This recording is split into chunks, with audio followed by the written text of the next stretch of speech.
Let's get started. This next lesson is about business models. We'll give you an overview of what they are, what are the components of a business model, and then a little bit about how you document a business model. Let's get right into it. A business model describes how your startup or product is going to create, deliver, and capture value. What that means is essentially, how do you make money? It shows you the logic of how you intend to make money. So a business model needs to be thought through. So why spend the time writing it down and documenting it even before you've built it?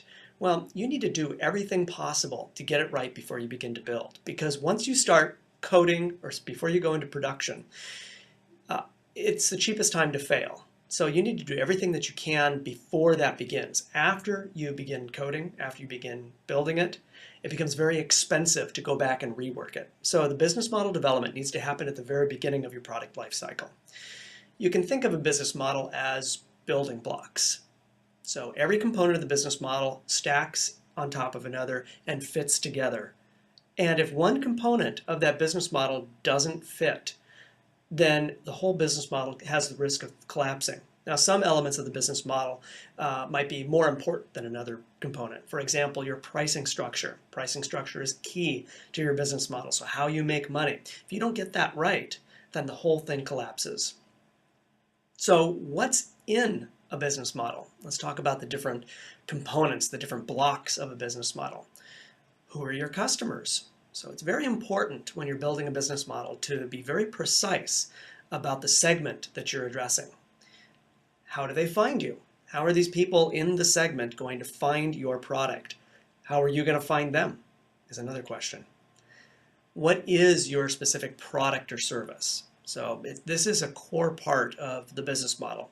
Unfortunately, it's one that most people focus on exclusively. And when you focus exclusively on your product, if you think that the product is the business, you risk failure. And I'll go into that a little bit later.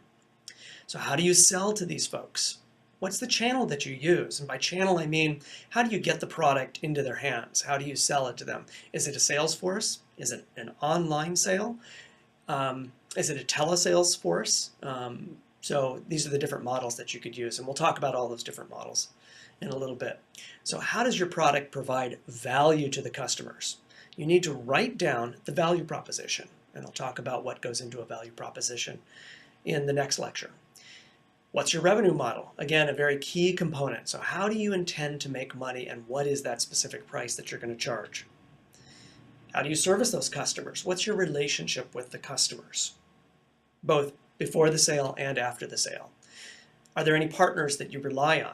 If you have an affiliate marketing program, for example, you might be beholden to those partners, and that's very important to know that up front and to document that as part of your business model.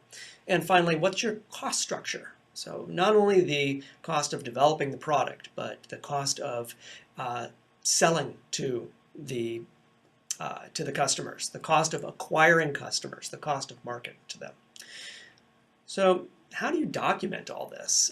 You could do it in a number of different ways. A lot of people begin by writing a business plan, but I want to tell you this. Stop writing business plans. Business plans, unless you're going out for money, and by money I mean both venture capital and banker money, a business plan is a work of fiction, as Stephen Blank says. It is something that you're going to spend a lot of time on, and in the end, it not only is out of date the moment that you stop writing it, but it is probably wrong. So you need to understand a better way of writing down your business model and documenting it, and doing it in a way that is able to pivot, a way that you can quickly modify your assumptions as you learn. So I recommend that you think about your business model visually. So a lot of people will use sticky notes, will write it on a whiteboard, and I think that's fantastic. I think being able to not spend a lot of time, to be able to do it in an afternoon, will really work wonders because what you're doing is you're getting down your assumptions on paper, and then you're getting out and testing those assumptions. The tool I like to use is called the Business Model Canvas. I've included a PDF of this document along with the course material, so you can print it out. And then later, as we go through the Business Model Canvas, work along with me and write down your business model as we discuss each section. Now, this business model canvas is from a website called businessmodelgeneration.com. I highly recommend it. It's full of great tools. And again, this is only one way of documenting the business model, so you don't have to do it this way. But this works really well for identifying each one of the important segments of a business model. So let's talk about what each segment is. So let's first talk about the value proposition. The value proposition is a very clear description of your company's offering and how it solves problems and creates value for customers. The next section is customer segments, and this is the very specific group of people that your organization serves. And I really try to recommend to people to keep your customer segments very focused, very niche. You can always expand your market segments later. Again, we're going to go through this in much more detail in later sections, so this is a broad overview. The next thing to consider is the channel, and that means how do you reach those customers? What are the methods that you use to communicate with them and deliver the products and services to them? So is it a direct sales force? Is it telesales? Is it an online channel where there is no human interaction with them? What kind of relationship do you have with those customers? These are the methods that you use to maintain the relationship with them. And the revenue streams, that we're going to focus quite a bit on the revenue component, different pricing mechanisms that you can use to charge for your product and make money. So the next section is the key resources. These are the most important assets that your company has that make the business model work. And the key resources could be, for example, your engineers. The key activities. What are the things that you need to do to make your business model work? What are the different partnerships that you have? And these can be both suppliers, they could be marketing partners. If you're operating under a broker model, or if you're doing affiliate marketing, these might be the partners that you list here.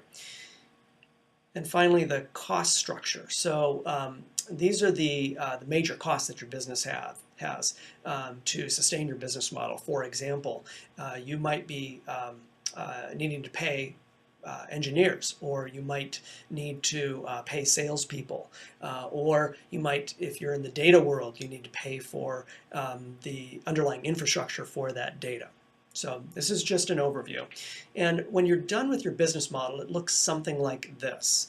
So what I recommend is that you are, over time, modifying your business model. And some people recommend sticky notes. I personally like sticky notes.